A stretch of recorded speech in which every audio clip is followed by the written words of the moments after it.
Hello good morning student. આજે આપણે વાત કરીશું લેક્ચર 2 બરાબર 11th નું આપણું લેક્ચર 2। આજે આપણે નવું ચેપ્ટર સ્ટાર્ટ કરીશું એટોમિક સ્ટ્રક્ચર બરાબર પરમાણુય બંધારણ।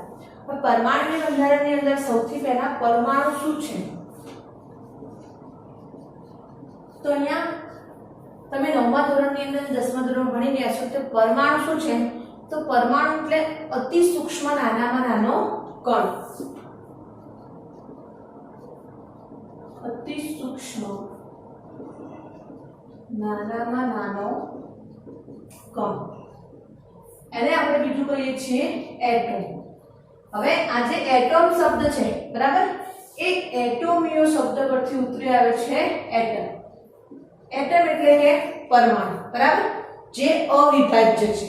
શું છે અવિભાજ્ય। अविभाज्य એટલે એનું વિભાજન થઈ શકે નહીં। વિભાજન થઈ શકે નહીં। તો આ ચેપ્ટરમાં આપણે વાત કરવાની છે પરમાણુનું બંધારણ। પરમાણુ કઈ રીતે અસ્તિત્વમાં આવ્યો બરાબર એમાં કયા વૈજ્ઞાનિકોનો ફાળો છે, કયા વૈજ્ઞાનિકે કયો નિયમ આપ્યો બરાબર કયો નમૂનો આપ્યો એ બધા ડિટેલમાં અહીં આવશે। તો અહીંયા સૌથી પહેલા આપણે વાત કરીએ કે જ્હોન ડાલ્ટનનો પરમાણુય સિદ્ધાંત। तो 21મી સદીની અંદર આ ચેપ્ટર જ્યારે શરૂ બી નહોતું થયું ત્યારે પરમાણુય એટલે કે જ્હોન ડાલ્ટન જે છે એને પરમાણુય સિદ્ધાંત આપ્યો। હવે આને જે પરમાણુય સિદ્ધાંત આપ્યો એના મુજબ પરમાણુ જે છે એનું વિભાજન થઈ શકે છે બરાબર। એટલે કે આપણને એવો ખ્યાલ આવે કે પરમાણુનું વિભાજન થઈ અને આપણને ઇલેક્ટ્રોન, પ્રોટોન અને ન્યુટ્રોન જેવા કણો મળે છે। હવે જો આનો मतलब परमाणु विभाजन થતું હોય તો આ બધી વસ્તુ ખોટી કે પરમાણુ અવિભાજ્ય કણ છે વસ્તુ અહીંયા ખોટી સાબિત થશે બરાબર। તો અહીંયા કે આ જે વાત છે એને આપણે ખ્યાલમાં લીધી તો એ સમય ઘણી બધી આપણને સમસ્યાઓ બહુ પરેશાની ઉદ્ભવી બરાબર। તો કઈ સમસ્યા ઉદ્ભવી તો પહેલું છે કે પરમાણુ જે છે એની સ્થાયીતાની વાત સમજાવી। પહેલા શું સમજાયું પરમાણુની સ્થાયીતા कोई पण परमाणु छे स्टेबल स्थायी रही सके छे के नहीं रही शकतो। नंबर 2 बीजा नंबर पर छे कि एक तत्व जे छे ए बीजा तत्वथी एना भौतिक अने रासायनिक गुणधर्मनी वर्तन। एक तत्वनी बीजा तत्व साथेनी भौतिक अने रासायनिक गुणधर्मनी वर्तन। तीजो प्रश्न कि तमे જ્યારે परमाणु भेगा करो छो बराबर तो हम ચોક્કસ સંયોગીકરણ નિયમોનું પાલન થાય। સંયોગીકરણ નિયમો એટલે શું તો ચેપ્ટર 1 માં તમારે આવશે દ્રવ્ય સંચયનો નિયમ, નિશ્ચિત સંરચનાનો નિયમ બરાબર એના પછી છે ગુણક પ્રમાણનો નિયમ। તો આ જે બધા નિયમો છે સંયોગીકરણના નિયમો છે। તો અહીં આપણે વાત કરવાની છે કે પરમાણુઓનું સંયોગીકરણ થઈ અને બનતા અણુઓની રચના એનો પ્રશ્ન આપણને ઉદ્ભવ્યો। એના પછી છે कि कोई पण परमाणु द्वारा शोषाતું કે ઉત્સર્જન પામતા વિદ્યુતીય વિકિરણની कोई पण परमाणु द्वारा शोषाता के उत्सर्जन पामता विद्युत चुंबकीय विकिरणની લક્ષણો। તો આટલા પ્રશ્ન છે એ આપણને સમસ્યા સ્વરૂપે ઉદ્ભવે ક્યારે જ્યારે આપણે વિચાર્યું કે પરમાણુનું વિભાજન થઈ અને તમને ઇલેક્ટ્રોન, પ્રોટોન અને ન્યુટ્રોન બનાવે છે બરાબર। હવે અહીંયા આવે છે કે ડાલ્ટને કેટલાક નિયમો આપ્યા જે સાચો હતો। એટલે ડાલ્ટન કઈ બાબતમાં સાચો હતો તો ડાલ્ટને આપણે સંયોગીકરણના નિયમની અંદર કહ્યું કે ભાઈ દ્રવ્ય સંચયનો નિયમ એને આપ્યો, ગુણક પ્રમાણનો નિયમ આપ્યો અને નિશ્ચિત સંરચનાનો નિયમ। આ બાબતમાં ડાલ્ટન સાચો સાબિત થયો। પણ ડાલ્ટન ક્યાં ખોટો સાબિત થાય છે તો કાચ જે છે એને તમે એબોનેટ અથવા તો રેશમ સાથે ઘસો છો ત્યારે વિદ્યુત ઉત્પન્ન થાય। આ બાબતમાં ડાલ્ટન ખોટો છે। તો આ બધી વસ્તુઓને ધ્યાનમાં રાખી અને છેલ્લે પછી એવું પરિણામ આવ્યું કે ભાઈ પરમાણુ જે છે એ હકીકતમાં બે ભાગમાં વિભાજિત થયેલું છે। પરમાણુ જે છે એ હકીકતમાં બે ભાગમાં વિભાજિત થયેલું છે। નંબર 1 પરમાણુનું કેન્દ્ર અને નંબર 2 કેન્દ્ર સિવાયનો ભાગ। એટલા માટે અત્યાર સુધી આપણે જે બી ભણીએ છીએ એમાં આવું ભણીએ છીએ કે આ પરમાણુનું કેન્દ્ર છે અને આ કેન્દ્ર સિવાયનો ભાગ। એટલે કે આને આપણે કહીએ છીએ પરમાણુનું કેન્દ્ર અને આ જે બાકીનો ભાગ છે એને આપણે કહીએ છીએ પરમાણુના કેન્દ્ર સિવાયનો ભાગ। આ બે વસ્તુ અસ્તિત્વમાં આવી। હવે આ બે વસ્તુ અસ્તિત્વમાં આવી એના આધારે આગળ શું સર્ચ થયું છે तो આગળ મેં શોધાણું છે ઇલેક્ટ્રોનની શોધ કેવી રીતે થઈ પ્રોટોનની શોધ કેવી રીતે થઈ, ન્યુટ્રોનની શોધ કેવી રીતે થઈ. હવે આપણને આવી ખબર પડી કે પરમાણુ બે ભાગમાં વિભાજિત થયેલું છે, તો એને અલગ અલગ વૈજ્ઞાનિક એટલે કે બોહરે એને અલગ અલગ અભિધારણાઓ આપી, એનો નમૂનો આપ્યો. જે થોમ્સને આપણને માહિતી આપી, રુથર્ડફોર્ડે આપણને માહિતી આપી. તો અલગ અલગ સાયન્ટિસ્ટે આપણને અલગ અલગ માહિતી. બરાબર. તો આના પછીનો નેક્સ્ટ ટોપિક આવશે ઇલેક્ટ્રોનની શોધ. ઓકે.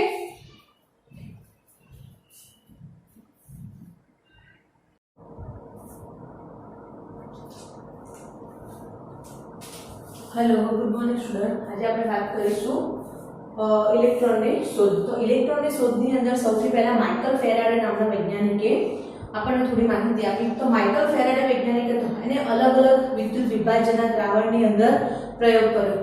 તો દાખલા તરીકે એને પ્રયોગ કર્યો કે ભાઈ કોપર સલ્ફેટ છે, તો કોપર સલ્ફેટનું વિદ્યુત વિભાજિત દ્રાવણ લઈ એમાં કોપરનો અશુદ્ધ અને શુદ્ધ વિદ્યુત ધ્રુવ મૂકી અને એને વિદ્યુત આપી. બરાબર. તો એમાં એને એવું જોવા મળ્યું કે વિદ્યુત ધ્રુવો ઉપર જે નિપજ છે એ વિદ્યુત ધ્રુવો પર જમા થાય છે અને વિદ્યુત વિભાજન દરમિયાન એને એવું જોયું કે સમાન વીજભાર જે છે એ એકબીજાને અપાકર્ષે છે અને અસમાન વીજભાર જે છે એ એકબીજા તરફ આકર્ષે છે. તો એને ધ્યાનમાં રાખીને પછી એને બીજો પ્રયોગ આપ્યો જેનું નામ છે વાયુઓના વિદ્યુતીય વિભારનો પ્રયોગ. બરાબર. તો આની અંદર આપણને એને સમજાવ્યું. બરાબર. હવે અહીંયા આપણે એની રચના જોઈએ. તો આ જે રચના છે એ રચનાની અંદર એક કાચની નળી લીધેલી છે. બરાબર. કાચની નળીની અંદર અહીંયા કેથોડ તરીકે ધાતુના પાતળા વિદ્યુત ધ્રુવ લીધે છે અને એનોડ તરીકે ઝિંક સલ્ફાઇડ એટલે કે ZnS નું કણ લીધેલું છે. હવે આ બંનેને અહીંયા બહુ ઊંચા વોલ્ટેજ લગભગ 10000 વોલ્ટ જેટલો ઊંચો વોલ્ટેજ આપવામાં આવે છે. એટલે કે બહુ હાઈ વોલ્ટેજ વાળી બેટરી અહીંયા અટેચ કરેલી છે. હવે આ જે છે તો આ અહીંયા જે છે આ ભાગ એની શૂન્યાવકાશ તરફ જાય છે અને દબાણ જે છે બહુ નીચું છે, લગભગ 0.401 મિલી ઓફ મર્ક્યુરી જેટલું. બરાબર. હવે આની અંદર એને એક પ્રયોગ કર્યો કે અહીંયા એને વોલ્ટેજ જે છે અહીંયા એને સ્વિચ ચાલુ કર્યું. તો સ્વિચ ચાલુ કરી એ સમયે એને એવું જોવા મળ્યું કે આ જે કેથોડ છે એ કેથોડમાંથી એનોડ તરફ એક ઝીણા કિરણ જોવા મળે જે અહીંયા મેં ગ્રીન કલરથી દર્શાવ્યા છે. હવે એ જે કિરણ છે એ કિરણ એ ZnS જે છે એના પડદા ઉપર આપણને પ્રસ્ફુરણ થતા જોવા મળે છે. હવે પ્રસ્ફુરણ શબ્દનો મતલબ શું છે? તો પ્રસ્ફુરણનો અર્થ એવો થાય, દાખલા તરીકે એકદમ અંધારું હોય અને આગિયો એની અંદર લપચપ લાઇટ કરતો. બરાબર. તો આગિયો જે લપચપ લાઇટ કરે છે એ જે ઘટના છે એને આપણે શું કહીએ છીએ? પ્રસ્ફુરણની ઘટના. તો અહીંયા એને જેવો વોલ્ટેજ સ્ટાર્ટ કર્યો એટલે કે જેવી એને બેટરી ચાલુ કરી તો અહીંયા કેથોડમાંથી અહીંયા ધીમે ધીમે કેથોડથી એનોડ તરફ એક આપણને સીધી લીટીમાં એક ગતિ કરતા કિરણ જોવા મળે અને એ કિરણને એને શું નામ આપ્યું? કેથોડ કિરણ. શું નામ આપ્યું એને? કેથોડ કિરણ. અહીંયા મેં આપેલું છે કેથોડ કિરણ. હવે આ એને પ્રયોગ કર્યો તો પ્રયોગ ઉપરથી એને કેટલાક પરિણામ જોવા મળ્યા. બરાબર. તો પરિણામની અહીંયા હું ચર્ચા કરું છું. તો પરિણામમાં સૌથી પહેલા પરિણામ એને એવું જોવા મળ્યું કે અહીંયા આગળ આ માઈનસ થી પ્લસ તરફ એક ધીમે ધીમે કિરણો ગતિ કરી રહ્યા છે. એટલે કે કેથોડ થી એનોડ તરફ જે ગતિ કરે છે એ સીધી લીટીમાં ગતિ કરે છે. કયા કિરણો છે? કેથોડ કિરણો તરીકે ઓળખવામાં આવે છે. નંબર 2 કે આ જે કેથોડ કિરણો છે, બરાબર, હું લેક્ચરમાં તમને આ ટોપિકના પછી છેલ્લે એક વિડિયો હશે, એ વિડિયોમાં તમે જોજો કે તમને શરૂઆતમાં કશું દેખાશે નહીં, પણ આ જે કિરણ છે એ જેવું ધીમે ધીમે અહીંયાથી ગતિ કરે આની ઉપર પડશે તો એ સમયે એક પ્રકારનો લપચપ ચળકાટ ઉદ્ભવે છે. તો અહીંયા એવું કીધું કે આ જે કિરણ છે પોતે દ્રશ્યમાન નથી, પણ એની અમુક પ્રકારની જે વર્તણૂકના પદાર્થની મદદથી એની વર્તણૂક જાણી શકાય. એટલે કે અહીંયા ઝિંક સલ્ફાઇડ જે છે એની ઉપર આપણે પ્રસ્ફુરણની ઘટના થી આપણે જાણી શકીએ કે ભાઈ માઈનસ માંથી કઈ કિરણ નીકળી અને પ્લસ તરફ આગળ વધી રહ્યું છે. તો અહીંયા કીધું કે દ્રશ્યમાન કેથોડ કિરણ દ્રશ્યમાન નથી, પરંતુ તેમની વર્તણૂક અમુક પ્રકારના પદાર્થની મદદથી જાણી શકાય છે. એટલે કે કેથોડ કિરણો જ્યારે ZnS પર પડે છે ત્યારે તે ચળકે છે. એટલે કે ત્યાં આગળ શું થાય છે? તો પ્રસ્ફુરણની ઘટના થાય છે. તો મેં શું નામ આપ્યું છે પ્રસ્ફુરણ પડદો. હવે અહીંયા કે આ જે પ્રસ્ફુરણની ઘટના છે એના લીધે આપણને ટેલિવિઝનની અંદર જે પિક્ચર છે એ ક્લિયર દેખાય છે. એની ઉપર ચોક્કસ પ્રકારના કિરણો પડશે અને કિરણના લીધે શું થશે આપણને ફ્લોરોસન્સ એટલે કે ચળકે છે ઝબકારો થશે. બરાબર. એના પછી છે કે જ્યારે આમાં તમે ચુંબકીય અને વિદ્યુતીય ક્ષેત્રની હાજરી રાખશો, જ્યારે તમે ચુંબકીય અથવા તો વિદ્યુતીય ક્ષેત્રની હાજરી રાખશો ત્યારે આ જે કણો છે એ વિચલન પામે છે. એ ઘટના આપણે નેક્સ્ટ ની અંદર જોઈશું. હવે ધારો કે અહીંયા ઉપર યા નીચેથી ચુંબકીય કે વિદ્યુતીય ક્ષેત્ર અપ્લાય કરું છું તો જે ગામા કિરણો સીધા જાય છે એ સીધા જવાને બદલે શું થશે આમ ત્રોસા જશે. બરાબર. એટલે કે એની અસર અહીંયા થાય છે એટલે એ વિચલન પામે છે. એના પછી કે આ જે કિરણો છે એ પોતે ઋણ વીજભાર ધરાવતા હોવાથી એને ઇલેક્ટ્રોન તરીકે ઓળખવામાં આવે. પોતે શું કરે છે ઋણ વીજભાર ધરાવે છે એટલે એને ઇલેક્ટ્રોન તરીકે ઓળખવામાં આવે. એના પછી કે કેથોડ કિરણોની લાક્ષણિકતા જે છે મોસ્ટ ઇમ્પોર્ટન્ટ પોઈન્ટ છે આ કે કેથોડ કિરણો જે છે એની લાક્ષણિકતા શેના પર આધાર રાખતી નથી. અહીંયા શું કહે છે શેના પર આધાર રાખતી નથી તો વિદ્યુત ધ્રુવના પદાર્થ કે નળીમાં ભરેલા વાયુના સ્વભાવ. અહીંયા તમે કયા પ્રકારનો વિદ્યુત ધ્રુવ લો છો એના પર નહીં આધાર રાખે અને કે આ જે નળી છે એમાં તમે કયા પ્રકારનો વાયુ ભર્યો છે એના ઉપર પણ આધાર રાખશે નહીં. બરાબર. તો આ રીતે આપણને કેથોડ કિરણો જે છે એ પછી છેલ્લે શેના તરીકે ઓળખવામાં આવ્યા ઇલેક્ટ્રોન તરીકે ઓળખવામાં આવ્યા. બરાબર. હજુ આની થોડી અલગ રીતે બીજો એક પ્રયોગ કર્યો હતો. બરાબર. કે ઇલેક્ટ્રોન ભાર ઉપર શું પ્રયોગ થાય છે તો એ જે છે આપણે નેક્સ્ટ પ્રયોગ આવશે. તો આના પછી નેક્સ્ટ તમે પ્રશ્ન લખશો ઇલેક્ટ્રોનનો વીજભાર અને દળનો ગુણોત્તર. હવે આ વસ્તુને તમારે આ રીતે નોટ્સ બનાવી અને ચોપડામાં લખવાનું. બીજી એક ખાસ સૂચના કે તમારે 29-30 જુલાઈના ચેપ્ટર 1 અને ચેપ્ટર 2 નો ફેર બુક બનાવવાની રહેશે.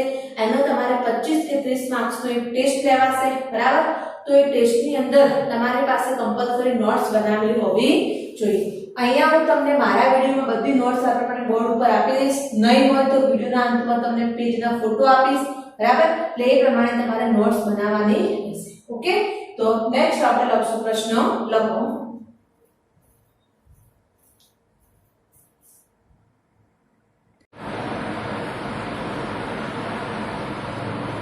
ચલો આપણે નેક્સ્ટ પ્રશ્ન તો ઇલેક્ટ્રોનનો વીજભાર અને દળનો ગુણોત્તર. બરાબર. તો આની અંદર ઇલેક્ટ્રોનનો વીજભાર અને દળનો ગુણોત્તર છે. ઇલેક્ટ્રોનનો વીજભાર એટલે E અને દળનો ગુણોત્તર એટલે માસ ઓફ ઇલેક્ટ્રોન. બરાબર. તો એ બંને વચ્ચેનો રેશિયો આપણે નક્કી કરવાનો છે. તો અહીંયા સૌથી પહેલા જે થોમ્સને ઇલેક્ટ્રોનની શોધ કોણે કરી એવો પ્રશ્ન તમને પૂછાય તો એનો જવાબ આવશે જે થોમ્સન. બરાબર.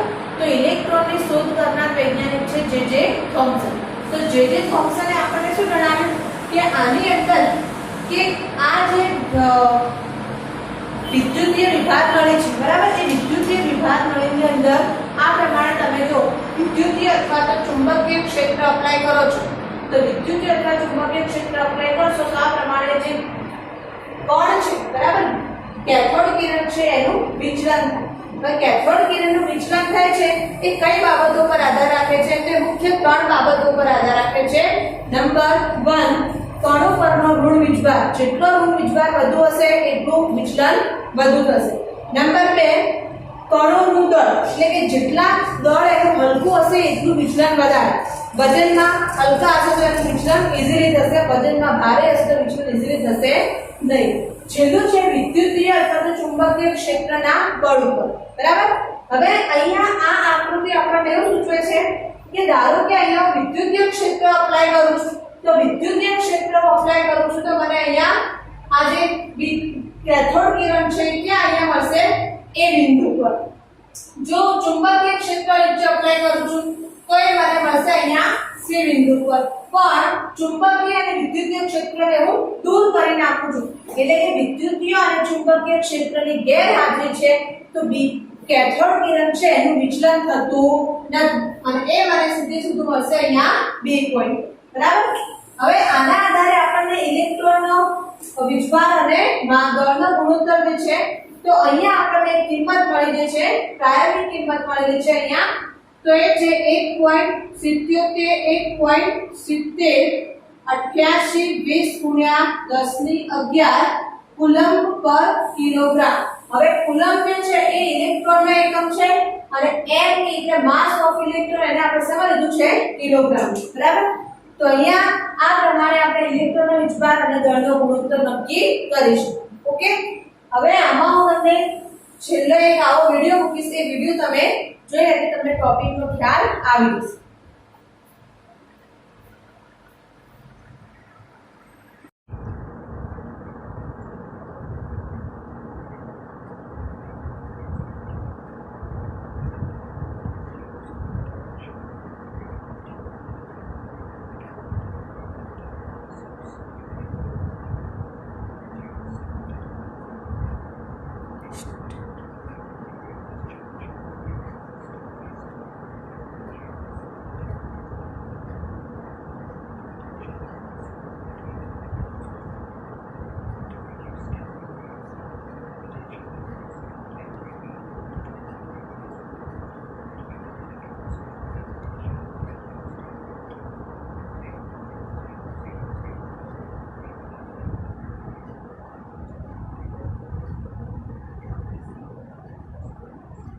કેથોડથી એનોડ તરફ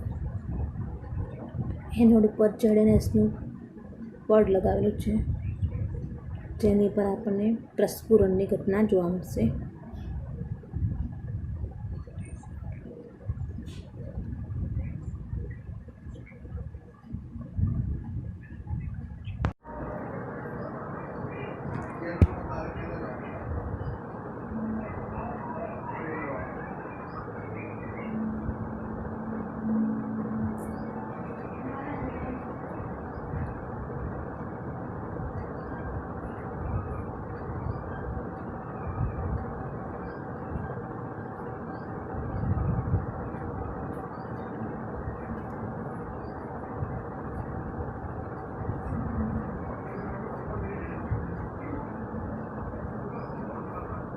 ચુંબકીય અને વિદ્યુતીય ક્ષેત્રની ગેરહાજરીમાં બી ઉપર મળશે.